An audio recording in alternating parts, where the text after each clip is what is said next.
O Bolsonaro vai ser preso. É isso mesmo, isso não é um clickbait. O Bolsonaro está cada vez mais próximo de ter sua prisão efetivada, e isso por conta de algumas coisas que aconteceram nos últimos dias. Se você gosta desse tipo de vídeo, já deixa o seu like, se inscreve no canal e compartilha para alguém que também está querendo saber sobre esse assunto. Eu vou trazer você para dentro da tela do meu computador porque aqui a gente vai navegar por alguns pontos para entender o que está acontecendo e por que isso está acontecendo. A gente já dá de cara com essa matéria aqui. Bolsonaro denunciado pela PGR por tentativa de golpe de Estado. O que acontece agora no STF? Então, só para que vocês entendam, o PGR, que é o Procurador-Geral da República, indicado pelo Lula, denunciou o Bolsonaro. Qual que é o contexto geral disso aqui? Essa tentativa de prisão do Bolsonaro está muito bem orquestrada. Não é algo de principiante ou simplesmente para gerar barulho. Você percebe pelo teor da denúncia e pela quantidade de provas que foi colocado dentro dessa denúncia. Então vamos ver aqui um vídeo. Eu acho importante colocar esse vídeo. Vamos ver esse vídeo aqui, ó. Vamos ver esse vídeo aqui, ó. A denúncia acaba de ser protocolada no Supremo Tribunal Federal. Boa noite, assinante. Nós vamos fazer a leitura desse documento de aproximadamente 270 páginas, que acaba, portanto, de ser enviada ao Supremo Tribunal Federal e que apresenta que denúncia contra os investigados abaixo qualificados. Vou dizendo a lista para vocês: Fernando de Souza Oliveira, Felipe Garcia Martins Pereira. E segue a denúncia: Marcelo Costa Câmara, que era assessor do ex-presidente Jair Bolsonaro. Marília Ferreira de Alencar, também recordo para você, uma delegada da Polícia Federal que estava cedida e atuava no Ministério da Justiça. Mário Fernandes, apontado por diversas vezes no indiciamento apresentado pela Polícia Federal como um dos responsáveis, inclusive pelos planos mais ousados, inclusive com envolvimento no que diz respeito àquela minuta que foi feita do golpe de Estado. Segue a lista de denunciados pelo Procurador-Geral da República, Paulo Gonet. Silvinei Vasquez, também denunciado aqui, portanto, o Silvinei Vasquez, que é ex-diretor-geral da Polícia Rodoviária Federal. Certo.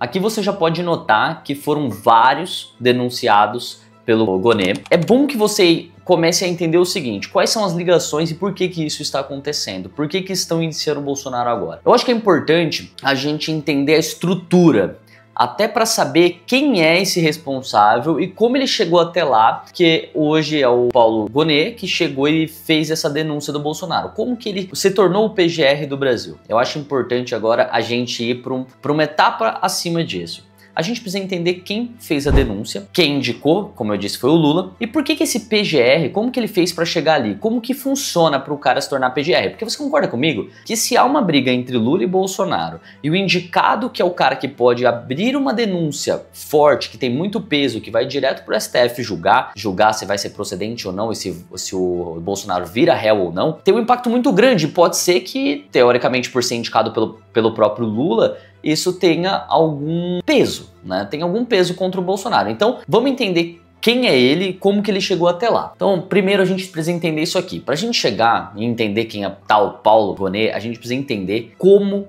que funciona as indicações para os PGRs, tá? Desde 2001 existe uma lista tríplice. O que é a lista tríplice? Tem uma junção de procuradores que votam nos melhores, e esses melhores que têm maiores votações, que é um grupo de pessoas altamente qualificadas, tem que ser uma pessoa que já tem uma alta bagagem, um tempo de trabalho, né? Então eu vou ler aqui para você para ficar mais fácil. A tradição da formação da lista tríplice para o cargo de Procurador-Geral da República iniciou em 2001. Trata-se de um processo que atende o clamor dos procuradores da República de indicarem aqueles que consideram ser os mais preparados para gerir a instituição. Podem se candidatar ao cargo membros de carreira do Ministério Público Federal em atividade e maiores de 35 anos. A formação da lista tríplice ocorre por meio de voto plurinominal, facultativo e secreto, vedado voto por procuração. Todos os integrantes do Ministério Público Federal em atividade podem votar. Após o resultado das eleições,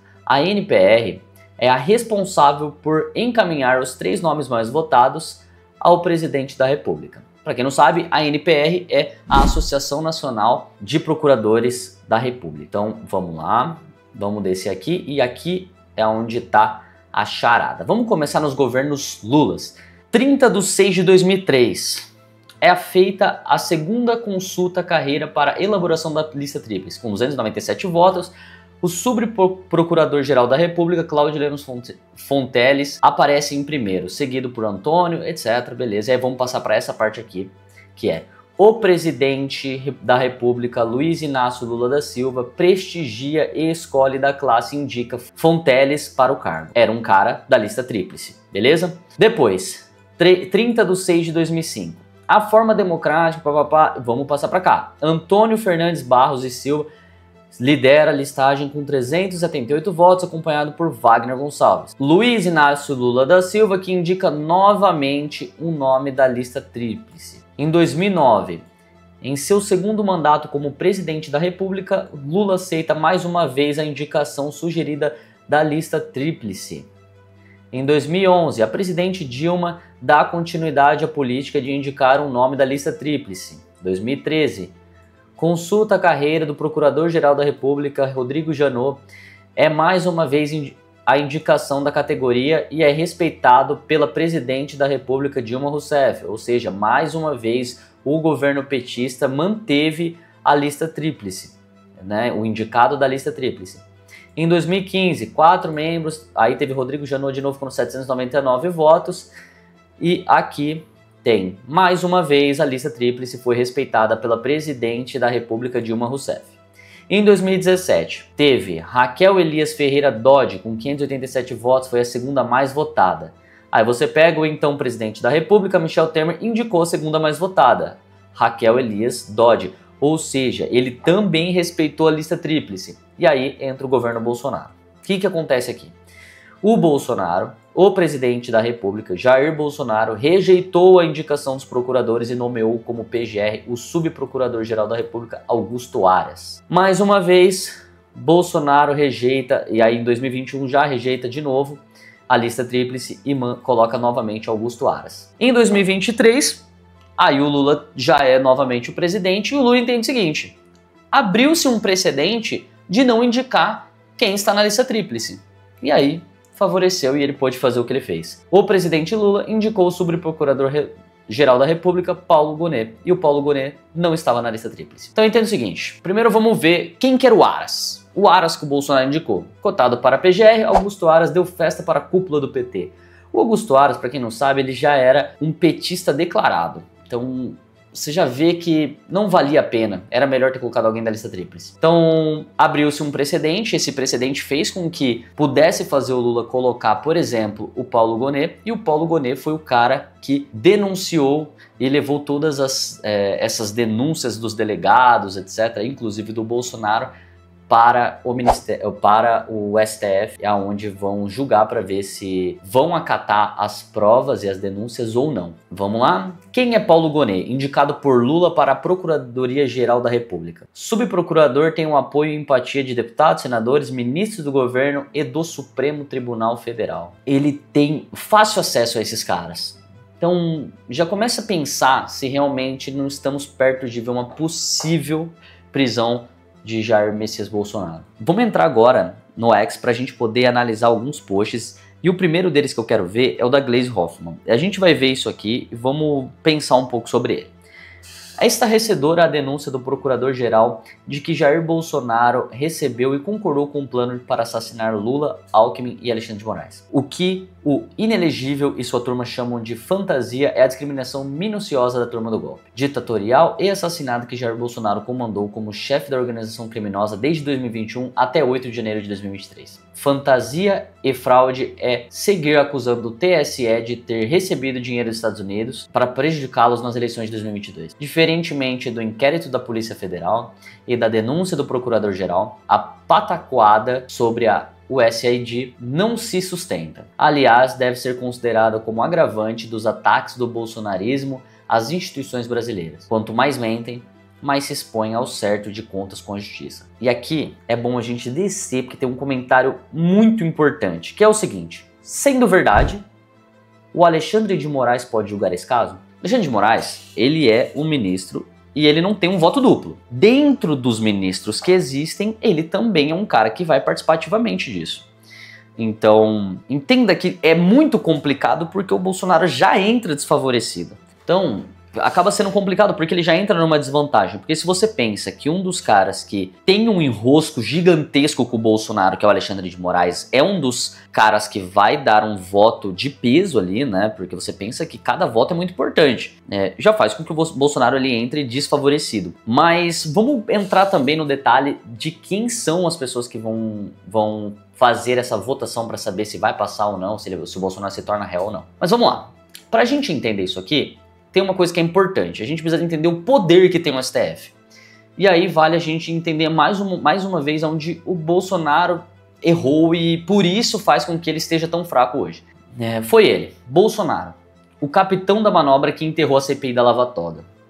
Gente, pra quem não entende o que é a CPI da Lava Toga e o que foi a CPI da Lava Toga, a CPI da Lava Toga queria tirar a força do STF, queria fazer com que os ministros do STF não tivessem decisões monocráticas, ou seja, que os ministros não pudessem atuar em locais onde não faz sentido para ministro, onde o ministro deveria ser um órgão separado que julgava coisas do seu âmbito, não que ele interferisse em qualquer coisa. Por exemplo, Barroso participando de um filme, de uma série, declarações como aconteceram quando o Bolsonaro perdeu, que foi perdeu o Mané. Então, assim, observa que teve várias ações dos ministros que mostram que eles estão realmente abarrotados de poder. E esses poderes, há anos atrás, tentaram instaurar uma CPI da Lava Toga, que essa CPI da Lava Toga era justamente para poder tirar a força dos ministros do STF. Mas, quem que foi contra e como que foi desmantelado isso? A gente sabe que a família Bolsonaro tem alguns enroscos na justiça, e esses enroscos estavam muito evidentes naquela época. Sabia que era uma queda de braço com o ministro Alexandre de Moraes e o filho dele, o Flávio. Dentro do Congresso, o Flávio fez toda uma moção para que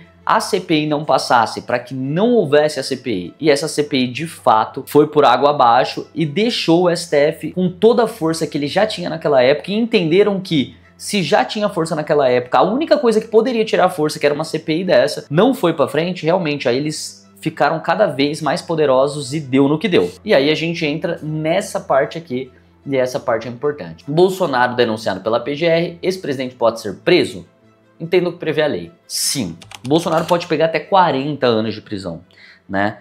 Vou até ler essa parte. A Procuradoria da República, PGR, denunciou o ex-presidente e outros investigados em um inquérito que apurou tentativa de golpe em 2022. Segundo a PGR, Bolsonaro seria líder da organização criminosa responsável pelos atos lesivos à democracia. O órgão também destaca que o objetivo do grupo era mantido por meio de um projeto autoritário de poder. Então, sim, o Bolsonaro pode ser preso e eu acredito que isso está caminhando para que aconteça. E aí eu vou te falar por que eu acredito que isso pode vir a acontecer. Primeiro, que para instaurar e realmente ele virar réu, vai vir um julgamento dos ministros. Eles vão decidir se isso daí vai passar e vão coletar as provas depois, né, que se isso vai para julgamento de fato. Porque aí vai vir as provas, vão vir as defesas e tudo mais. Mas para se instaurar precisa passar pelo crivo do STF. E quem vai votar? Vamos entrar aqui, ó. Gilmar Mendes é um dos votantes. E ele foi indicado pelo FHC. Acredito que já fica óbvio, né? Que é um cara bem propício a votar contra o Bolsonaro. Carmen Lúcia, quem indicou? Lula. Dias Toffoli, quem indicou? Lula. Luiz Fux, quem indicou? Dilma. Barroso, quem indicou? Dilma. Fachin, quem indicou? Dilma. Moraes, nem preciso falar, né? Michel, mas diferente. Cássio Nunes, aí foi o Bolsonaro. Mendonça, Bolsonaro.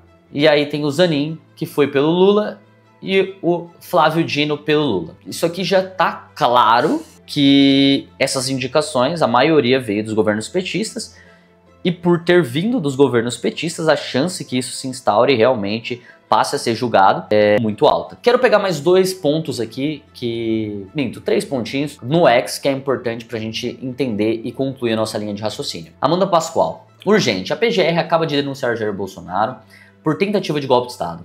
Instigou atos antidemocráticos, inclusive o abuso de poder, o absurdo do 8 de janeiro.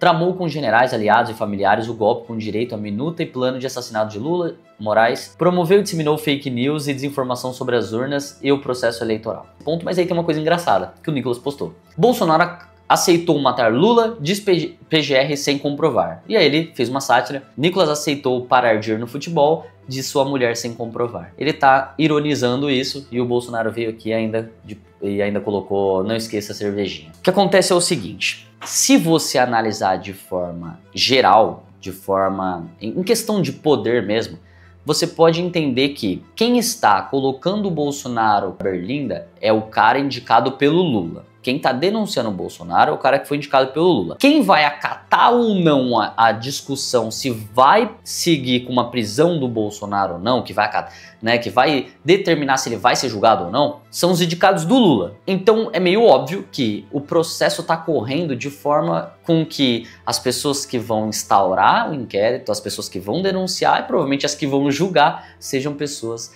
que estão vinculadas aos governos petistas. Então, se o Lula quiser o Bolsonaro preso, ele vai ser preso. Se não for preso, aí entra uma outra justificativa que a gente tem, no outro vídeo eu fiz, inclusive, que o Lula gostaria que o Bolsonaro competisse contra ele. Essa é uma sensação que eu tenho, não agora nesse momento, porque o Lula está muito enfraquecido, mas acredito que o Lula quer sim o Bolsonaro numa possível disputa de poder em 2026. Então, qual que é o meu ponto de vista sobre isso? O Bolsonaro, ele tinha N problemas com a justiça, N. E de fato, eu acredito sim que o Bolsonaro poderia ter tido vários outros julgamentos em específico, mas o que levou ele para a ruína foi essa minuta do golpe. Por quê? Porque o Bolsonaro mediu força demais com o STF por muito tempo, mas era aquele cachorro que latia e não mordia. Ele por diversas vezes falou mal do STF, falou muito do Alexandre de Moraes, incitou N fraudes que poderiam ocorrer, mas em um momento nenhum ele foi de fato para a guerra, ele foi de fato para a briga. Ou seja, as coisas que eram para, como eu disse, a CPI da Lava Toga, que era para tirar a força do STF, ele foi contra, ele desmantelou. Então, as ações práticas que tinham para resolver o problema, ele nunca foi de acordo. Até se você observar os apoios que ele fez ao Senado, apoios de pessoas que nunca indicariam impeachment de um ministro do Supremo. Então, é óbvio que o Bolsonaro, no seu medir força, ele arrumou brigas aonde ele sequer brigou. Acabou fazendo com que a gente tenha um poder judiciário, a gente tenha um PGR, a gente tenha um STF muito em conjunto, trabalhando em conjunto. Esse é um dos problemas que a gente enfrenta no Brasil hoje. É ter poder demais na mão de pessoas que eram para ser anônimas e hoje elas conseguem decidir coisas como a prisão de um ex-presidente. E o problema é esse. Foi dado por muito tempo pelo Bolsonaro essa medição de força e se comprovou que o nosso sistema judiciário, né, o nosso STF e até o PGR hoje, eles têm poder demais sobre o Brasil e acaba fazendo e acaba mostrando que a chance é real do Bolsonaro ser preso quando isso for para um julgamento real. Espero que você tenha gostado desse vídeo e se você gostou, não esqueça de assistir os outros vídeos desse canal e até logo.